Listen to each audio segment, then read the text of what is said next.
Yo he leído estos días su libro de cuentos y en medida que vamos conversando seguramente van a descubrir la impresión que el libro me produjo. No voy a decir la entrada porque entonces tendríamos que acabar la reunión enseguida, ¿no? Vamos poco a poco. Tú eres médica, ¿no? Sí. Oftalmóloga. Es una profesión que da mucho tiempo, deja mucho tiempo como para escribir, o ¿cómo es que has escrito novelas, ensayos, libros de cuentos?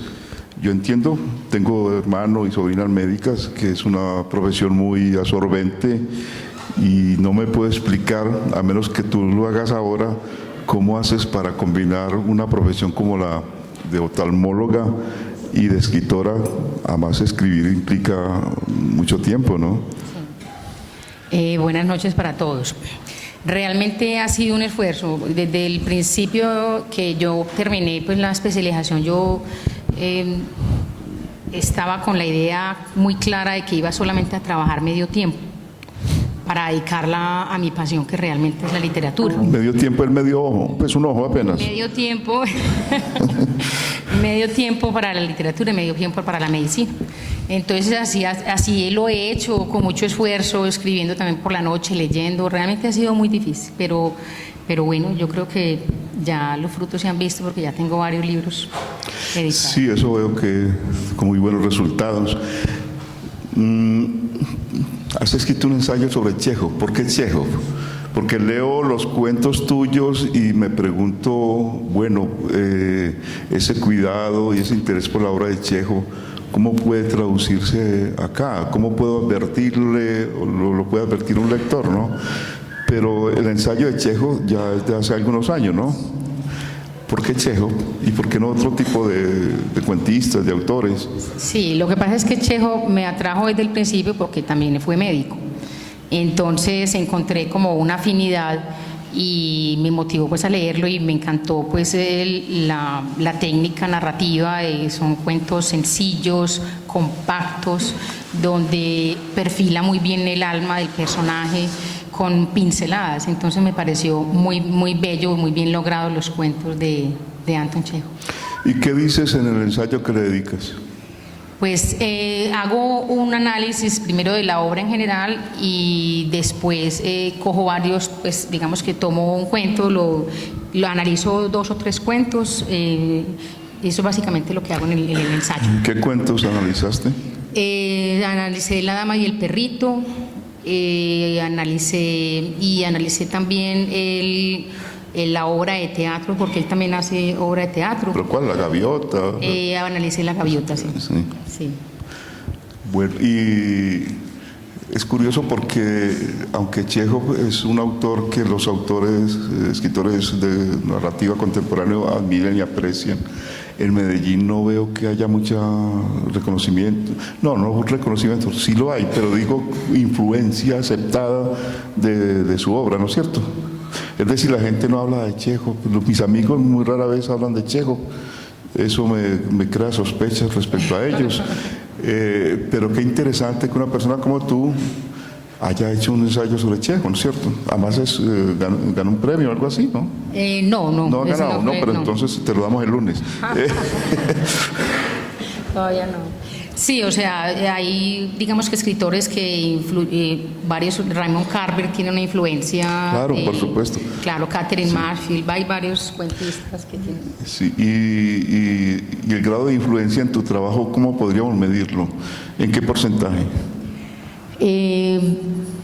Yo diría que, como yo también tengo un libro donde estudié, o sea, donde la literatura en la medicina, en los médicos, ¿cierto? Entonces son todos los escritores, médicos que fueron escritores. Hablemos de eso, sí. Ah, bueno. Sí, porque además es una tradición bien amplia, ¿no? Sí, claro. Entonces, Chejov, como los otros, tienen un corte tal vez puede ser influido por la medicina, por la ciencia, porque son cuentos cortos, concisos, con un nivel de observación.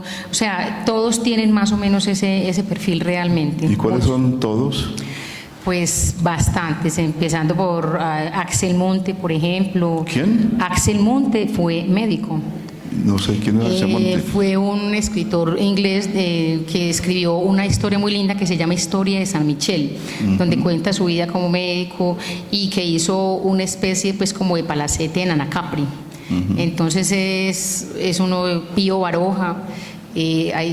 Bueno, son bastantes. Acá está Mariano Azuela con la famosa novela Los de Abajo. Está Guimarães Rosas, que también fue médico. Y vivió en Colombia, en los años 48, cuando esto que sucedió allí en aquella época. Él era embajador de Brasil. Sí, claro. Entonces realmente sí, hay un corte y Chejo pues está dentro de este grupo de médicos que sí tienen ese corte, digamos que Pero te faltó uno que es el más importante, dicen que es el más importante escritor francés en esto. Rabelais. Rabelais también. Pero este escritor, dicen, existe ¿cómo se llama? El Pabellón de los Inmortales. Y el año pasado hubo una discusión muy grande en Inglaterra, en Francia, porque algunos consideran que él es el más grande escritor de la modernidad, pero él tuvo como sus delicias en la época de la Segunda Guerra Mundial, y bueno, entonces eso como que impidió que el Ministerio de Cultura francés lo pasara al Pabellón de los Inmortales. Luis Ferdinand Céline. Sí. ¿Qué te parece, Elo? La verdad es que sí lo conozco, pero no está dentro del libro. Es médico también, ¿no? Sí, no, pero no lo absoluto. Sí. Sí, hay algo en los médicos, esa mirada, digamos, el término no sé si sea exacto, pero es apoteósico. Una mirada cruda, muy directa, que yo creo que para la literatura es muy importante. El escritor siempre vive moviéndose entre lo que es muy concreto y lo que a veces es muy ideal, muy fantasmagórico. Y yo creo que para el médico, que tiene una tradición bien amplia, los médicos en la literatura y en el arte, esa mirada concreta, cruda, visceral, yo creo que es bien fundamental. ¿O estoy equivocado? Sí, así es. Sí, pienso sí, que es el ¿verdad? corte científico. Lo acabo de improvisar, ¿eh? Sí, no, pero Sí. así es, un corte científico, de observación, de... Cierto, sí, así es. Así es, no había que preguntar, ¿no es cierto? Bueno, sabes, tu libro me gustó mucho. Me parece que es un hermoso libro de cuentos, de relatos. A veces se escribe mucho y uno como lector pues a veces también empieza como a desarrollar ciertas tácticas y estrategias que lo lleven directamente a lo que debe ser. Tu libro de cuentos, bueno, yo conocí algunos ya tuyos, sé de tu interés y tu vocación por la literatura, que necesariamente pues tiene que resultar en algo muy bueno, pero este libro me sorprendió en algo muy bueno. Primero está esa mirada que podemos llamar médica, ¿no? Donde la realidad es vista de una manera muy directa, sin concesiones, pero también de una manera, llamémosla, compasiva, ¿no es cierto?, que es tan importante. No es quien rechaza o califica lo que no se da bien de una manera negativa, ¿no? Yo veo que son textos cortos, son cuentos breves, son cuentos donde hay una historia, por supuesto, y donde hay unos personajes y un cierto asunto que se repite de distintas formas. Es un tema que se sirve de variaciones, ¿no? Claro. Estos cuentos supongo que son anteriores o posteriores a tu novela. La mayoría son anteriores a la novela. Yo Sí. ya los tenía, incluso yo participé hace por ahí unos 8 años en la Cámara de Comercio y quedé finalista con varios de los cuentos que tengo acá. ¿Con cuáles así? Enumerar los que te recuerdes. La despedida, Encuentro con el asombro, El juego continúa, Más fuerte que todo, están ahí.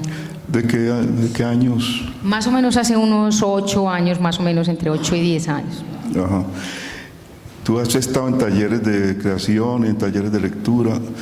¿Realmente sirven los talleres? A mí me parece que sí. Yo pienso que debe de ser, obviamente, o sea, como todo en la vida. Yo pienso que primero estuve con Mario, después estuve Mario Escobar. con Mario Escobar Velázquez, un gran maestro. Después estuve con Manuel Mejía Vallejo y contigo estuve en Y cuando decís un gran maestro, ¿qué quiere significar? Pienso que hay, aparte de un gran escritor, una sabiduría como ser, como persona, un hombre sabio. ¿Y cómo distingue un gran escritor de otro que no es gran escritor? En un taller. En un taller, o sea, a mí en este momento, yo diría que en este momento, yo pienso que en la medida en que más lea uno y que más se adentre pues como en el mundo de la literatura y más lea, realmente se va dando cuenta quién, o por lo menos a mí, quién me gusta, quién no, quién tiene errores de pronto de convencionales, en fin, o sea, como cositas que pronto uno se da dando cuenta con la lectura. ¿Y sigues yendo a talleres o ya te desprendiste? No, en este momento no, ya no estoy yendo a talleres. Ya estás grande, ya. ¿En qué momento dejaste los talleres? ¿Cuándo supiste que ya el taller había cumplido lo suyo con Pues con a tu ver, trabajo? yo estuve en el taller de Manuel, después estuve Manuel Mejía, de ¿no es Manuel cierto? Mejía Vallejo, después estuve en el de Jorge Morales y ya digamos Jairo que, Morales. Perdón, de Jairo. Se te Jairo enoja Morales. si le decís Jorge Morales. Sí. Sí. Entonces a los que ya llevábamos mucho tiempo nos fue diciendo, bueno, ya ustedes tienen que estar, ya vayan cogiendo alitas, vayan, ya les están sobrando en el taller, ya sobran acá. ¿Estos cuentos los leíste en los talleres? Varios sí, claro. Sí. ¿Y qué te dijeron? Manuel Mejía, ese fue realmente una anécdota muy linda porque yo le entregué uno de los cuentos que tengo ahí. ¿Cuál? Le entregué Plazo Cumplido, que fue un cuento ganador. Entonces yo se lo entregué en el taller y él solía calificar de 1 a 5. Entonces era muy duro a veces y a veces decía, ¿usted qué hace? Bueno, yo soy ebanista. Entonces él crudamente decía, dedíquese a la ebanistería porque de literatura no tiene idea. Eso era muy duro. Entonces yo tenía mucho susto la primera vez que le entregué un cuento y me miró, me dijo, ¿usted qué es? ¿Qué hace? Entonces bueno, yo le dije que era médica. Entonces me dijo después, yo no sé usted qué piensa hacer, pero es una escritora. Esas fueron las palabras de Manuel Mejía y realmente me cambiaron la vida porque, Claro. porque eso es un espaldarazo muy grande de alguien, de un maestro. ¿Y cuál fue el cuento? Se llama Plazo Cumplido. Y si a uno le dicen eso que te dijo Manuel, ¿para qué sigue en un taller? Si ya es suficiente. No, yo pienso que yo todavía sentía la necesidad de estar porque uno conoce, comparte con los compañeros del taller. Yo pienso que no, yo pienso que era importante ¿Qué seguir puede en ese compartir tiempo. uno en un taller? Hablemos de los talleres, ¿no? Sí. Leíste cuentos. Manuel, pues los cuentos que él leía, ¿los leía después con los talleristas o aparte? No, en todo, o sea, o sea, él llamaba de quién es fulanito, entonces cogía el cuento y bueno, entonces tal cosa, tal otro, y de forma descarnada criticaba o alababa, ¿cierto? Sí, y ¿cómo así? ¿Qué forma descarnada? ¿Era capaz de decirle a alguien, mira, lo tuyo es horroroso? Exactamente. ¿Sí? Sí, sí. ¿Y era sí, capaz de decir Manuel eso? Caramba. Pues sí, realmente me tocó. Pero un taller no es formativo. Bueno, a ti te dijo cosas muy... Sí, pero sí, realmente él era a veces duro. Yo pienso que... No, está bien. Pienso que de pronto un hombre que con la sabiduría y con el conocimiento que él tiene, pues pienso que se va a equivocar muy poco y pienso que también es una manera de una vez pues como de bajar la esperanza a alguien que de pronto tenga muchas expectativas. De bajarlo a la... Pero sí, yo creo que es muy duro. ¿Qué cuentos leíste en el taller? ¿Qué te decían los compañeros? Eso fue el taller de la piloto, ¿no? El taller de la piloto, sí. Pues sí, había varios compañeros que les gustaban mis escritos. ¿Pero qué te decían, no? Me gustó, qué belleza, qué divino. Qué... Sí, o sea, comentarios, que la buena trama, que buena hilación de los personajes, de cómo juego yo con el tiempo. Sí. ¿Qué puede distinguir a un cuento? ¿Qué distingue a un cuento fuera pues de las convenciones de extensión y de manejo de tiempo, en fin? ¿Qué hace característico a un cuento, digamos, respecto a una novela? Yo pienso que tal vez lo más importante es que en el cuento es básicamente un solo personaje, donde la historia gira en torno a un solo personaje y es en un momento dado de la vida del personaje, o sea, es una acción, o sea, la trama generalmente se realiza sobre un episodio de su vida. En cambio, la novela también es corto, ¿cierto? Realmente los cuentos son cortos, aunque hay unos pocos que son más largos.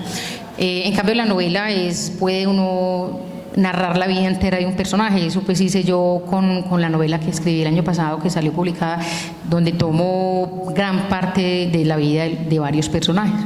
Y son varios personajes los que están jugando. Yo diría que eso es tal vez como la particularidad o la diferencia entre el cuento y la novela. Piglia, que es un escritor argentino, y los escritores argentinos piensan mucho, son muy inteligentes, dicen cosas muy apropiadas. Dice que lo que distingue al cuento de la novela es que la novela gira alrededor de personajes y el cuento no. Pareciera que estuvieran en puntos diferentes, ¿no? Pues que gira alrededor de varios personajes. No, tiene personajes. No, porque yo veo tus cuentos que hay personajes, inclusive, claro. No muchos, siempre son 3, ¿no? Más o menos. Pero mira lo que él dice, es decir, la novela, si algo la caracteriza es que gira alrededor de personajes, tiene personajes. El cuento no requiere tanto esto, ¿no? Él dice que el cuento debe girar siempre alrededor de una historia, que me parece una buena claridad, ¿no es cierto? Claro, claro. Sí, porque cuando uno lee un cuento o va a un libro de cuentos, va detrás de una historia, ¿no es cierto? La novela uno va detrás de muchas cosas, pues que el reflejo de la realidad, que la historia episódica, bueno, muchas cosas.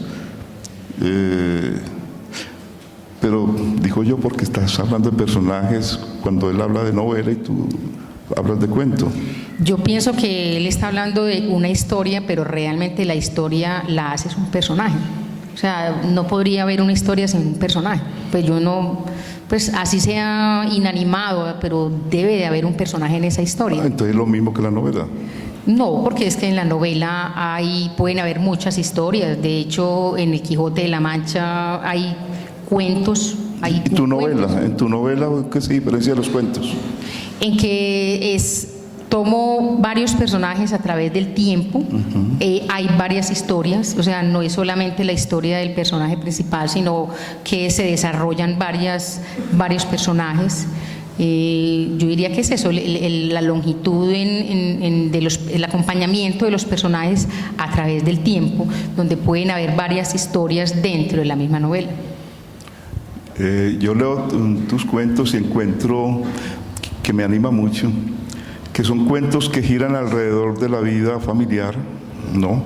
Son cuentos donde el padre ha abandonado a la madre, a la hija, y de pronto lo que ello significó para la hija, que a su vez en algún momento repite la historia del padre y también se va, ¿no? Son historias muy intensas, de mucha significación, que a mí personalmente me atraen mucho, porque la literatura de pronto se dedicó como a los grandes escenarios, a lo épico, llamémoslo así, y descuidó o dejó o relegó aquello otro que podemos denominar el ámbito del alma humana, ¿no? Y eso es lo que encuentro en tus cuentos, ¿no? ¿Cómo surge un cuento en ti? A ver, varios de ellos han surgido a raíz de una experiencia. Cuando estaba haciendo la residencia, la especialización, yo pasaba con frecuencia por cuidados intensivos y me impresionó mucho una mujer muy joven que no tenía la plata necesitaba un antibiótico muy costoso, no lo podía costear la clínica y ellos tampoco, entonces se murió. Eso fue después de un embarazo, entonces me impactó mucho, pues que una mujer joven, pues por falta de dinero, pues eso lo ve mucho uno como médico en las clínicas, ¿cierto? Entonces esa historia me impactó y digamos que a raíz de eso empecé a crear uno de los cuentos que se llama La Despedida. ¿Cómo vas al cuento cuando lo escribes? ¿Lo has pensado antes? ¿Lo tenés ya listo en la mente? o de una te sentás y te resulta de una? No, yo primero que todo me surge la imagen, la idea, después entonces cuando ya tengo la idea me gusta mucho escribir en un cuaderno, en algo, digamos los personajes, o sea, como hacer un croquis pues como de, y empiezo a escribir. Más o menos ya tengo la idea en la cabeza, pero me ha sorprendido mucho, incluso también me sorprendí mucho con la novela, que a veces los cuentos o las historias se van solas, o sea, uno quiere darle un giro, pero de pronto se da cuenta que hay algo dentro de uno que lo hace virar al otro lado. Eso me ha pasado ya con frecuencia. Pero al leer te encuentro que son muy cuidadosa en lo que escribís. Las frases son muy claras, son muy precisas, encajan muy bien dentro del propósito narrativo. Eso implica un trabajo muy cuidadoso. ¿O escribís fácil después de que tenés la historia ya pensada? No, la verdad es que yo pienso que yo le he trabajado mucho, o sea, los primeros cuentos que hice me demoraba 3 y 4 meses, o sea, los pulía, los volvía a pulir y los volvía a escribir, los volvía a reescribir, o sea, me parece que la elaboración de un cuento es difícil porque es como un puño cerrado y todo tiene que, o sea, no puede sobrar nada, me parece que escribir cuento es difícil. ¿Por qué no nos cuenta el proceso de alguno de ellos? Bueno, entonces ya les conté el proceso de la despedida. Otro que no, nos contaste la idea, pero no el proceso.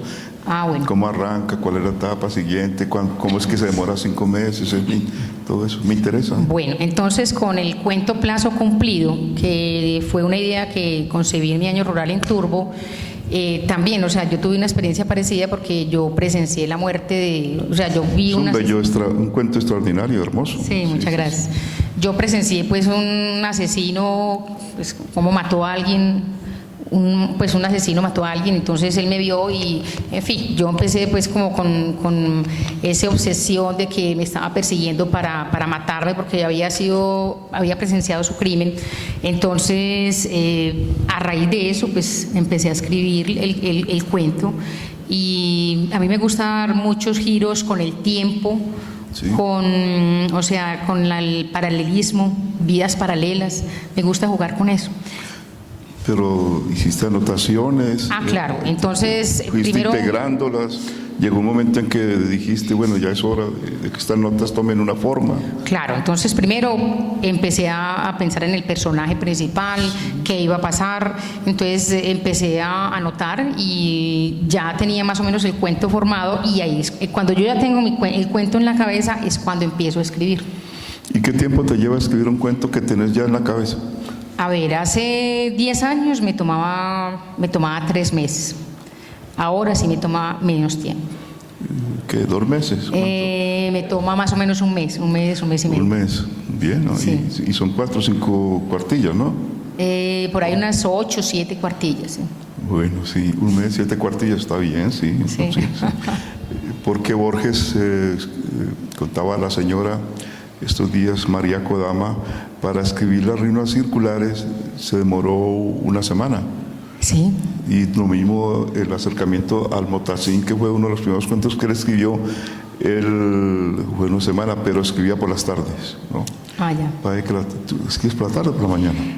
Varío. O sea, tengo varias mañanas y tengo varias tardes. ¿Y no hay problema? ¿Te acomodas fácil? Sí, me acomodo fácil, realmente sí. ¿Y cómo es? Digamos, tú estás haciendo tratando un paciente, se te viene una idea, le dejas el ojo peor de lo que llegó y te vas a escribir, o cómo. No, en ese momento sí tengo que ser muy profesional y terminar pues sí, en ese sentido sí, no, yo realmente cuando soy médica realmente no, o sea, yo soy médica en ese momento, o sea, pues como que me aparezca una idea, sí, claro, sí me aparece, pero me da tiempo pues como para escribirla, como me pasó pues con el cuento de Plazo Cumplido, pero en ese momento sí realmente soy médica.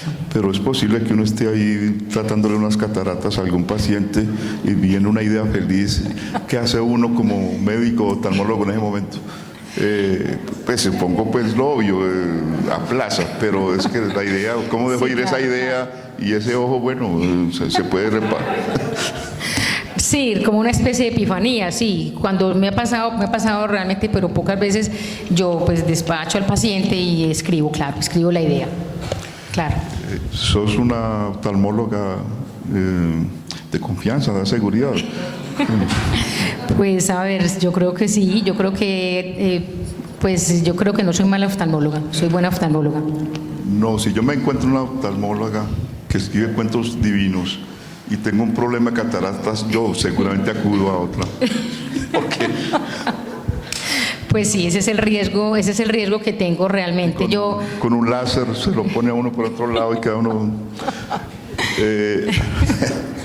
Ese es el riesgo. Yo realmente cuando soy médica, pues no estoy diciéndole a las personas, a mis pacientes, que soy escritora. Y de hecho yo también tampoco... Pero ellos se dan cuenta de acuerdo al cuidado que uno les ponga. Sí, algunos se dan cuenta. Si la mano empieza a girar raro... Ya. Bueno, hay ese cuento final del cóndor. ¿Cuál es el título? Mi encuentro con el cóndor. Sí, me vas a tener que ayudar con los títulos porque tengo varias neuronas ya realmente que no funcionan. A mí me parece que ese cuento responde a una idea muy feliz y muy original. Porque cuando uno lee un texto, la idea del lector normal, pues va como a enfrentarse con un mundo no distinto que lo va a satisfacer, lo va a halagar, lo va a llevar adelante. Pero acá el lector o la lectora, que el personaje, se sirve del texto en cierta forma, primero para ejercer una venganza y lo otro para convertir el libro, el texto, en el espacio, el tiempo de un reencuentro y de esa venganza. Yo quisiera que de una manera muy sintética le contaras a ellos este cuento, cuál es el tema, ¿no? Sí, o sea, para empezar a hablar del cuento, lo que pasa es que me quedó, o sea, en la novela mía, mi personaje principal tiene la posibilidad de introducirse a varias novelas.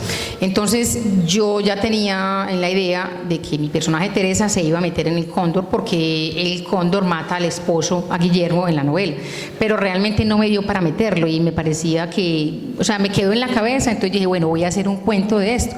Entonces el cuento empieza cuando Teresa acaba de darse cuenta de quién lo mató, o sea, se encuentra con su esposo. Pero por cómo se da cuenta, que es muy importante, sí, ¿no es cierto? Claro. Ella es una lectora. Ella es una lectora, ella es una librera. Entonces ella se mete al Quijote de la Mancha y estando en el Quijote, su esposo Guillermo, o sea, que lleva desaparecido 20 años. En el episodio de la cueva de Montesinos. Claro, sí. En la cueva de Montesinos, porque siempre es en el Hades, o sea, en el inframundo. Ella siempre está buscando a su hija en el inframundo. Entonces se encuentra en la cueva de Montesinos con Guillermo, ella se sorprende, entonces le cuenta la historia de que el cóndor lo mató por asuntos políticos. Entonces ella sale muy dolida y lo primero que quiere es saber quién es el cóndor. Y casualmente en la época que ella se mueve en los años 70 el cuento, acaba hace poquito, había salido el libro Cóndores no entierran todos los días, de Gustavo Álvaro Cardiazábal. Entonces yo empieza ella a leer, y como ella tiene la posibilidad de sumergirse en los libros, entonces ella se sumerge en ese libro, interactúa con el asesino. Y bueno, entonces ellos interactúan hasta que finalmente, digamos que incluso me coincide, porque el León María Lozano, alguna vez un brujo le dijo que como él era asmático, un brujo le dijo, usted no puede, o sea, usted lo van a matar saliendo de su casa, entonces tenga mucho cuidado cuando esté asfixiado, y va a estar asfixiado, entonces cuando esté asfixiado no salga. Entonces yo me valgo de eso.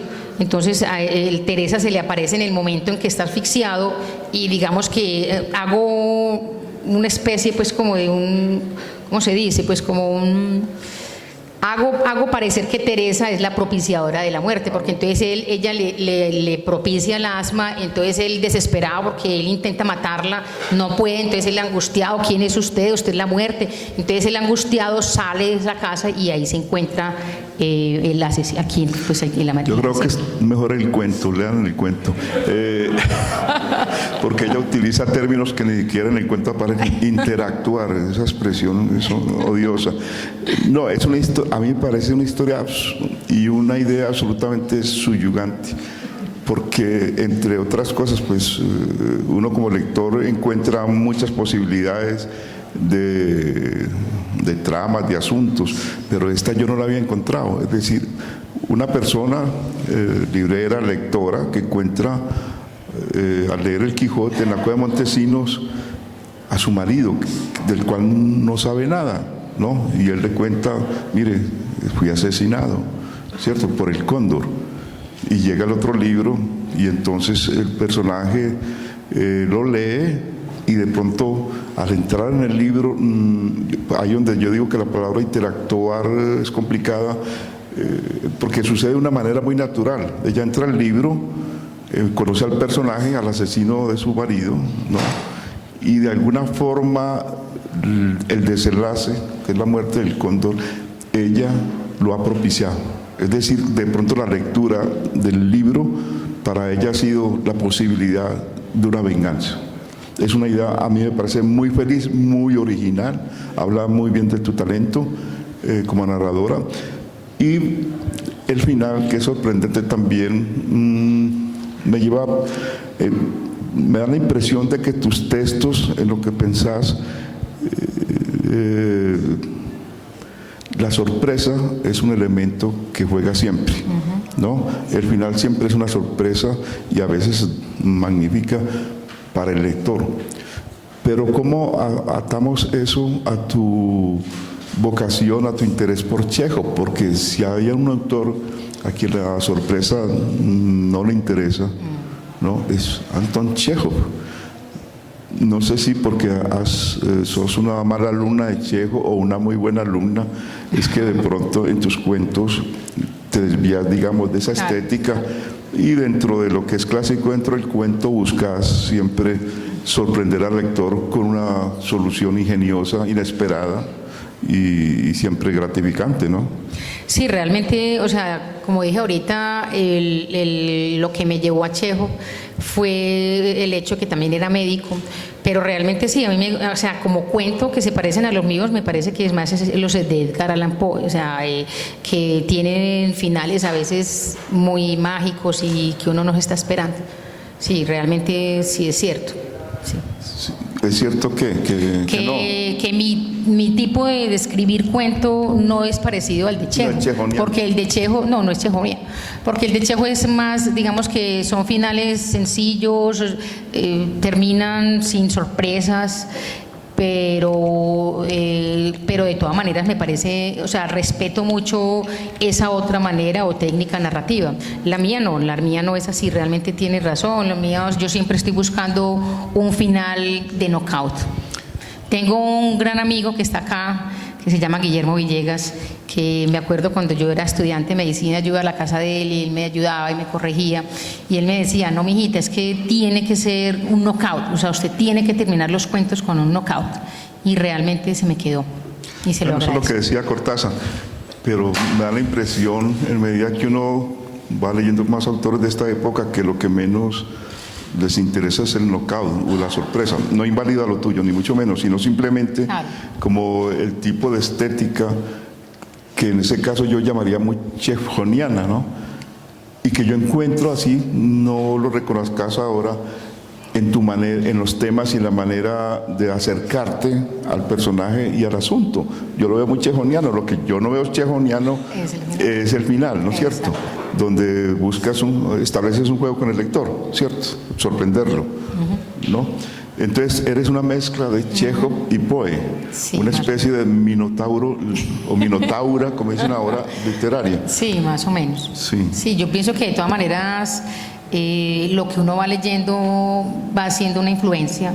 Entonces, obviamente mi estilo, pues pues obviamente soy médica y eso influye en que yo tenga un estilo de observación, un poco escueto, preciso, pero sí, definitivamente sí me gusta la sorpresa, generarle una sorpresa al lector, eso sí me gusta bastante. Bueno, yo lo que veo es, y eso me parece, inclusive lo afirmaría por encima de la sorpresa, y ese acercamiento a las vidas que tomas como asunto del relato, son muy concretas, muy reales, muy, para uno casi pues muy conocidas, ¿no? Que eso es para mí como lector muy gratificante, porque no te estás yendo ni por las ramas, ni estás utilizando el artificio o la retórica, solamente al final un poco de artificio, pero hay una muestra, una visión de la vida que para mí es muy importante, muy significativo y que al leer estos textos me gratificaron grandemente. Tienes, por ejemplo, tomas una historia y la ves desde distintos lados, inclusive en alguno de ellos te sirves de una técnica interesante, porque de pronto quien narra da paso a una tercera persona, ¿no? La hija y la madre habla. Bueno, pero un tema que se repite y en un autor siempre es importante para uno como lector advertir hasta dónde ciertos asuntos son obsesivos, porque de muchas formas son los que van a caracterizar su modo de ver las cosas. Siempre un padre abandona porque se acabó el amor o en fin a la mujer, y hay una niña que advierte ese suceso y le da, para ella es algo muy terrible para su vida, ¿no es cierto? Lo veo narrado desde el punto de vista de la niña y lo veo narrado desde el punto de vista del padre en alguna ocasión. ¿Eso viene de algún hecho real o simplemente ha sucedido? A ver, realmente sí viene parcialmente de un hecho real. Sí. Digamos que cuando en mi infancia, digamos que hubo ¿La niña era yo, sí. En la infancia, digamos que hubo una separación de mis padres. Yo estaba muy pequeña, pero pues por fortuna él llegó pues muy rápido, él llegó a los 2 o 3 meses, pero sí, o sea, me generó una marca que bueno, o sea, yo pienso que de eso se trata el escritor, que tal vez siente un poco más las cosas. Entonces, siempre participa entonces de un hecho vívido, ¿cierto? O vivido, ¿cómo se dice? Vivido, ¿no? Es de algo conocido, que es la regla de oro también, ¿no? Sí, claro. Sí, yo parto, en muchos de mis cuentos parto de algo vivido, pero por ejemplo con mi encuentro con el cóndor sí es pues ficción, ¿cierto? Pero sí, claro, hay muchos que son vivenciales. En cuentos como El Cóndor y algún otro, piensa uno, estos son relatos fantásticos. ¿Está bien llamarlos así? Yo pienso que sí, yo pienso que tengo, sí, yo creo que hay unos que yo juego con buena conciencia ficción. Por ejemplo, el de Agustín, que es el doble yo, donde el personaje es un arqueólogo y tiene un encuentro en San Agustín con una de las esculturas que se llama el doble yo, y entonces hace como un desdoblamiento porque parece que, o sea, eso doy a entender, que él era un cacique inca que había reencarnado en él. Entonces, esos juegos con el espacio y el tiempo lo llevan a uno a pensar en Borges y en Cortázar.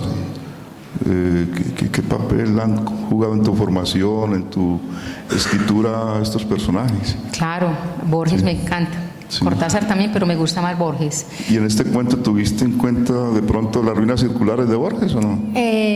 No, realmente no. ¿O la escritura del Dios? No, simplemente. No, o sea, los he leído y se le quedan, yo pienso que se le quedan pues a uno imágenes, sí.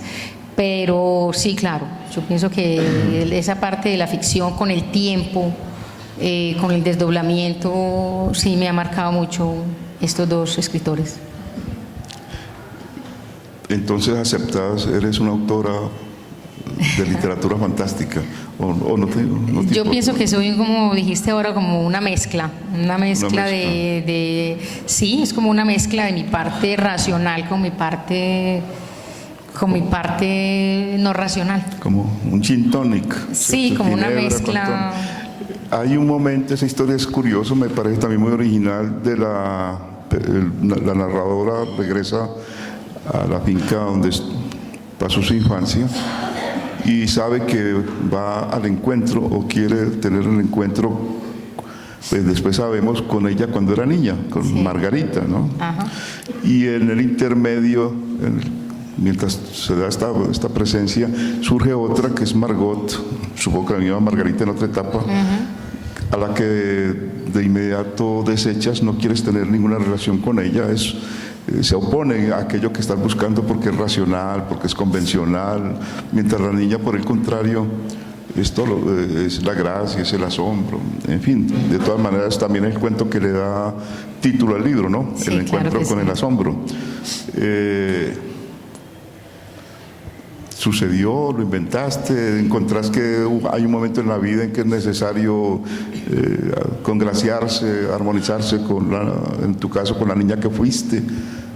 ¿O es un buen tema literario, psicoanalítico? Después que lo escribiste fuiste feliz, en fin, ¿qué? A ver, no, ese cuento tiene una historia muy importante porque, o sea, yo he estado pues muy marcada como por la parte científica. En el colegio realmente yo era buena en español, pero las fuertes mías eran las matemáticas. Después fue medicina, pero siempre escribí, desde que tengo 7 años estoy escribiendo. Entonces, digamos que por haberme metido tanto tiempo en la parte ¿Y qué escribieron a los científica, 7 años, por favor? Explique. yo escribí una horita de teatro, puse a los 7 actuar a años. todos los compañeritos. Como Virginia Woolf, no puede ser, ¿sí? Sí, a los 7 Vea. años hice una obra de teatro, los hice actuar, se llamaba El Vagabundo Desalmado. ¿El qué? El Vagabundo Desalmado. ¿Varón? Vagabundo, Ah. El Vagabundo Desalmado. Entonces, ¿Y en qué consistía? ¿En un vagabundo desalmado? lo que pasa es que fue inspirado en, yo era muy necia realmente, yo era muy traviesa cuando estaba pequeña, entonces yo tenía un vecino que era un peluquero, entonces yo pasaba por la acera patinando y él me decía, no pase, y yo con más ganas pasaba. Entonces una vez que lo encementaron, estaba el cemento fresco y pasé y le dañé el cemento, entonces casi me mata. Entonces yo inspirada pues como en ese acontecimiento hice esa obra de teatro y El Vagabundo Desalmado era él. ¿Y cuál era tu público? En ese entonces era mi papá y mi mamá. ¿Y qué comentarios críticos te hicieron? No, se reían. Mi papá decía que el vagabundo desalmado tenía 20 cuchillos que se los tiraba al enemigo. Por mucho tiempo me estuvo pues haciendo la parodia de. Pero curioso que vagabundo. uno a los 7 años lo primero que piensa es en hacer una obra de teatro. ¿Por qué? No sé, tal vez se me ocurrió porque quería pues quería con mis compañeritos hacer una puesta en escena, pero también hice una novela a los 12 años, una pequeña novela, ahí la tengo. ¿A qué hora también- estudiaste medicina? Ahora que dices esas cosas. Sí, pero entonces volviendo Pero con fíjate, el cuento. es decir, perdón, entonces, digamos, muy temprano se despertó tu interés por la literatura, por estas sí, cosas. claro, desde los 7 años. ¿Estimulada por alguien, por el ambiente claro, familiar? Claro. Sí, o sea, el estímulo, yo tuve mis padres, o sea, mi papá es un muy buen lector, igual que mi mamá. Mi papá me leía cuentos de mitología griega cuando yo estaba pequeña y eso pues para mí fue fundamental porque para mí la mitología, o sea, eso es mi pasión, la mitología ¿Y griega. tu papá qué era? ¿Qué? Mi papá es economista. Economista. Y mi mamá también me leía, la música clásica se la dio a mi mamá, o sea, yo pienso que tuve un hogar muy maravilloso y pues la librería donde yo me inspiré pues en la novela, pues era la librería que manejaron en su momento mi abuela y mi mamá. ¿Por qué no nos cuentas acerca de la librería? ¿Cómo se llamaba? ¿Dónde quedaba? Cuando entrabas allí, ¿qué sucedía? A ver, la librería se llamaba Librería La América, Teresa Pastor. O sea, eso quedaba Pero es la vieja librería América que Sí, conocemos. claro, sí, esa fue caramba, una de las sí. primeras librerías de Medellín, No, que fue, y famosa, la fundó mi abuela, claro. sí. ¿Y cómo llamaba tu abuela? Entonces, Teresa Teresa. ¿Y Pastor, ¿Y por qué Pastor? es un apellido. Sí, un sí, apellido. pero ¿de dónde? Pues, yo no conozco ninguno Pastor. Es que el apellido Pastor es muy escaso, o sea, ¿Pero realmente. es colombiano? ¿O Es de otro? español. Ajá, ella era española. Ya era de ancestro español, sí. Sí, ¿de dónde? ¿Qué parte de España? Exactamente Bueno, di cualquier lugar. cerquita a Extremadura. Cerca de Extremadura. No, eso es el apellido Pastor, es una historia muy interesante. Cerca a Portugal. Sí, cerca más o menos. Sí, ajá. Es una historia muy apasionante que de hecho con la segunda novela que estoy ya terminando pues tiene algo que ver con digamos que con el vínculo que tengo yo con los Pastor y un virrey de apellido pues que fue un ancestro mío que fue en el Perú y eso es algo parecido, o sea, digamos que con base en eso digamos que se me vino la idea original final para la segunda novela que estoy haciendo. ¿Y cómo se llama tu segunda novela? No, todavía no, no, pero sí hay un personaje muy importante peruano. Sí, yo es primera vez que oigo el apellido Pastor acá en Medellín, ¿no? Pues los únicos pastores que conozco son pastor alemán, pastor. Pero qué interesante. Tuviste sí. un ambiente propicio. Sí, un ambiente a maravilloso, realmente sí. Pero me debías una respuesta. Sí, la del cuento, porque sí fue muy importante para mí, porque empecé a buscar esa niña interior que se me fue perdiendo con la parte científica, con la parte racional, y yo sabía que tenía que recuperar esa niña para poder escribir bien. Entonces, realmente eso fue de muchos años hasta que finalmente lo logré. Y esto de la finca, y que de pronto llegas allí, es decir, es casi un cuento de fantasma, ¿no? Sí, más o menos, porque realmente los dos, o sea, Margot soy yo, es un personaje, o sea, es mi yo adulto, es la mujer racional, la mujer, sí, o sea, la mujer racional. Pero no la quieres nada, inmediatamente no quieres enfrentarte con ella, le dices vete. Claro, porque la idea es encontrarme con la niña interior que llevo tantos años buscando. Entonces, si mi parte racional no lo permite, entonces no lo voy a lograr. Eso fue más o menos como el Pero sumo. sí será así, sí puede uno, pues en un cuento es posible, pero en la vida sí será así. Pues contéstame si quieres como médica. No, sí, yo de alguna manera tuve una pérdida de esa niña interior, sí. Pues todos los tenemos cuando nos volvemos adultos, ¿o no? Pero yo pienso que uno tiene que tener un niño interior muy grande para poder escribir. Yo pienso que uno tiene que tener ese niño, porque es que ese niño es el asombro, ese niño es la curiosidad, o sea, eso es lo que estoy buscando, eso es lo que estaba buscando con esa niña. Borges, a los 70 y pico de años, en alguna entrevista, y qué pereza citar a Borges porque se ha vuelto una comodidad intelectual citarlo, ¿no? Pero me viene al caso para lo que dices. Él no necesitaba volverse el niño que en tu caso planteas. Además, él no habla mucho de su niñez, ¿no? Pero él decía, frente a todo, todavía tengo asombros. Es decir, para tener asombro no necesita ir uno está tan lejos hasta la infancia, ¿sí? En tu caso, tal vez, ¿no? Pues digamos que yo necesité rescatar a mi niña. Y bueno, o sea, me tomó varios años, sí. Entonces, sí. Ahora eres más irracional que racional. Pues solo cuando escribís. Yo pienso que es una mezcla de las dos cosas, es una mezcla. Yo creo que soy una amalgama de la parte racional que no puedo pues desconocer, me ha ayudado mucho en la vida. Pienso que la parte racional le da a uno un buen sentido común, pero también está la otra parte, que es la parte artística, la parte estética, la parte, sí, claro. Cuando te sientas a escribir un cuento que ya has pensado,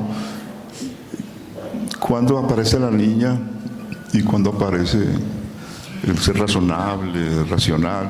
Claro, la niña aparece cuando tengo las ideas que me surgen y me emociona y empiezo a escribir de forma atropellante, no me importa que quede en ese momento, porque entonces me llega la idea, entonces me emociono y sale la idea, y ya después la racional llega y empieza a pulir, a quitar aquí, a quitar allá. Ajá. Entonces, como fácil escribir un cuento, ¿no? ¿Cierto? Yo espero que el niño interior mío me diga algo y yo inmediatamente y después, como si fuera un profesor de gramática, corrijo, organizo. Pues, o sea, no es tan fácil, pero yo pienso que cuando llega la inspiración, me parece que es más desde esa parte lúdica y creativa del ser humano que de la parte racional. O sea, por lo menos es como mi experiencia personal. Has usado dos palabras, una de ellas me pone a temblar y la otra me parece que se aplica muy bien, y ya después te digo a qué. Inspiración en el 2016, ¿cómo así? Si es un término, me asusta, ¿no? Algo va a pasar seguramente, no sé. Pues yo creo en ella. ¿En la inspiración? Sí. Yo pienso que uno tiene momentos, o sea, alguna vez leí un aforismo muy lindo, no recuerdo de quién, que decía que la inspiración, pero que me coja escribiendo, o sea, el que se sienta a esperar que llegue pues la palabra o la idea, yo no creo en eso, o sea, la inspiración llega cuando uno está trabajando. Sí, se lo decía Baudelaire, es una expresión muy correcta, que la inspiración me coja trabajando. Sí, claro, por supuesto. Y ahí está. Bueno, lo lúdico, escribir es un juego. ¿Podría decirse? ¿O en tu caso? Yo pienso no? que sí, a mí me parece que es un juego donde se le requiere pericia, porque para mí escribir un cuento no es fácil. En todo juego necesita pericia. Si ves un partido de fútbol, necesita un director técnico con estrategia, jugadores. Sí, claro, claro. Como el ajedrez, todas estas cosas. Bueno, yo creo que ya es una hora para que ellos seguramente quieren conversar contigo. Les demos un espacio. Mira, me ha encantado tu libro. Me parece que es un hermoso libro de cuentos. Me parece que acá tu trabajo como escritora se vincula maravillosamente con el trabajo de otras escritoras que viene dándose acá en Medellín de una manera cada vez más clara y nítida y enriqueciendo al máximo el ambiente cultural nuestro. Yo pienso, por ejemplo, en Esther Fleisacher, pienso en Paloma, pienso en Janet, pienso, bueno, en un montón de damas y de señoras que han abandonado o ponen para uno como paciente o como cliente, lo llenan a uno de inquietud porque uno no sabe a qué horas, porque una mujer siempre está haciendo muchas cosas, muchas tareas, logran ese espacio para dedicarse con enorme seriedad y gusto pues, a una actividad que es muy seria, muy exigente, pero que también recompensa grandemente. Yo creo, no te digo que te voy a dar la bienvenida porque ya tienes una trayectoria, pero tu trabajo me parece que está enriqueciendo, ¿cierto? Y perfilando cada vez de una manera mejor lo que es el trabajo de estas amigas conocidas, todas escritoras de Medellín, y que constituyen como un capítulo muy importante de nuestra literatura nacional. Entonces, quería decirte eso. Tienes un lector más, ¿no es cierto? Gracias. Y bueno, muchas gracias por invitarme a esta conversación. Te deseo la mejor de las suertes en tu literatura y la mejor de la suerte a tus pacientes, que no vaya a suceder nada por ahí. Y bueno, les damos espacio a más que muy amables por venir, porque esta es una obra realmente pornográfica para una presentación de un libro. Y bueno, si quieren conversar con ella, hacerle preguntas, mire que responde, cómo responde bien todas. Yo traje como 8 preguntas capciosas y ninguna me resultó. Bueno, si quieren preguntarle a Olga, es la oportunidad.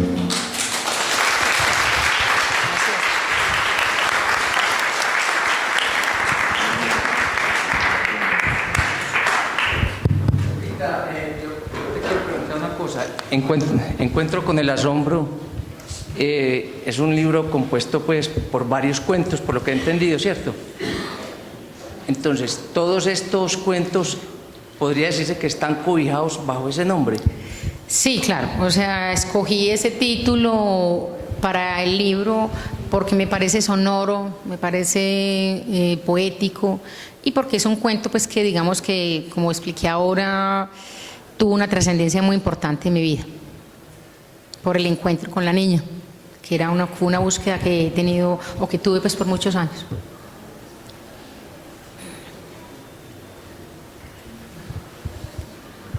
Voy a aprovechar para preguntar porque ya sigue el año entrante, ¿no?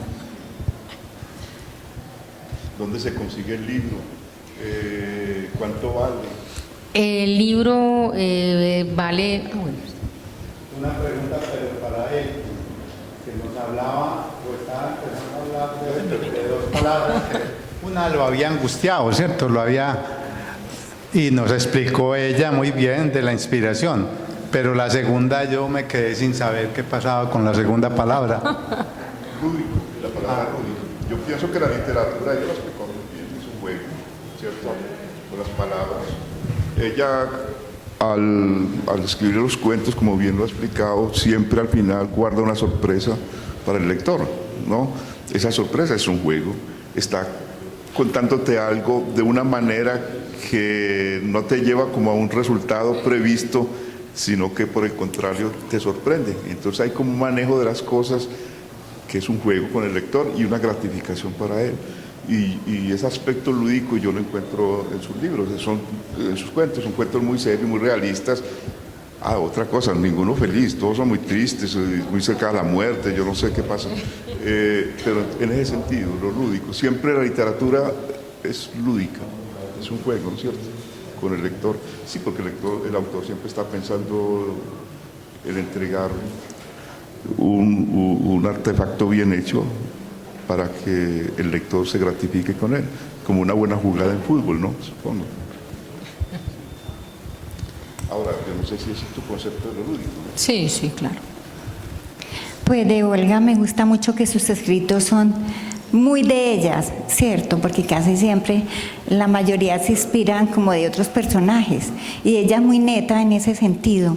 Me gusta mucho porque pues casi siempre uno escucha que tienen que ser no basados en tal escritor o de otros personajes. En cambio sus escritos son muy, muy de ella. Felicitaciones. Muchas gracias, Virginia. Porque quisiera saber por qué es la muerte en la mayoría de los cuentos el ardid para sorprender o para mostrar al lector, porque el elemento unificador de los cuentos es la muerte. A ver, realmente como desenlace me ha parecido, o sea, primero que todo, la muerte es lo único que tenemos claro, entonces realmente no me parece pues un tema escabroso, primero que todo. Y segundo, me parece que es un tema que se presta para el asombro, para generar lo que trato de generar en los cuentos, que este se murió, este no se murió, porque realmente no todos se mueren. O sea, en unos hay una reencarnación, una especie de reencarnación, en otro hay un encuentro como en plazo cumplido que él piensa que está muerto y realmente no está. O sea, utilizo la muerte como un juego lúdico, realmente. Bueno, quizás ustedes no vean lo que yo tengo aquí en la mano, porque si están ciegos deben ir a la oftalmóloga. Pero tengo aquí una copa de vino y voy a brindar por mi amiga, gran escritora.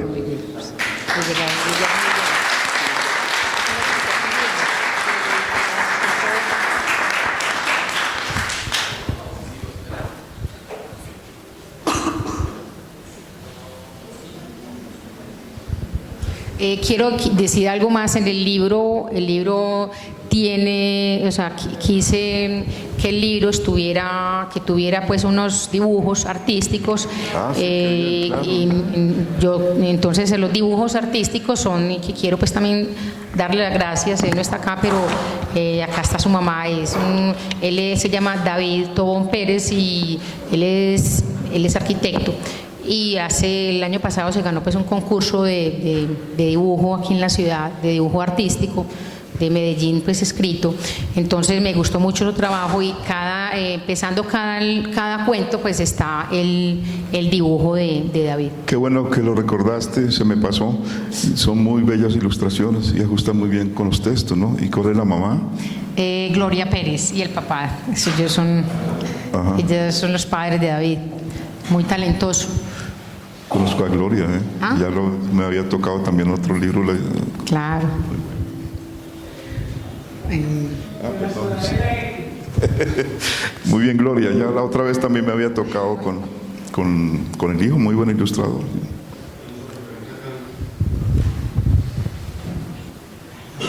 Gracias, caballero.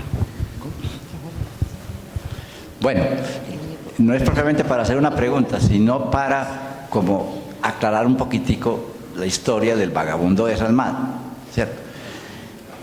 Resulta que ella contaba que el vagabundo le había tirado más de 30 cuchillos y que no le había podido acertar. Y yo le decía, y era que ese vagabundo andaba con un almacén de cuchillos.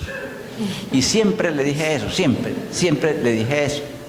Hasta que una vez en una película de Antonio Banderas, algunos de ustedes la vio, ese señor tenía cuchillos aquí y cuchillos acá. Hasta ahí la molesté.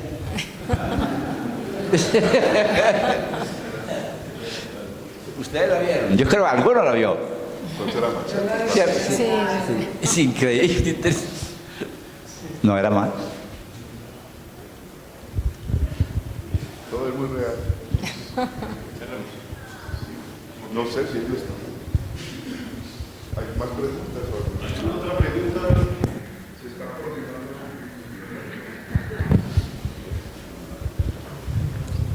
Listo, cerramos entonces. Muchísimas gracias.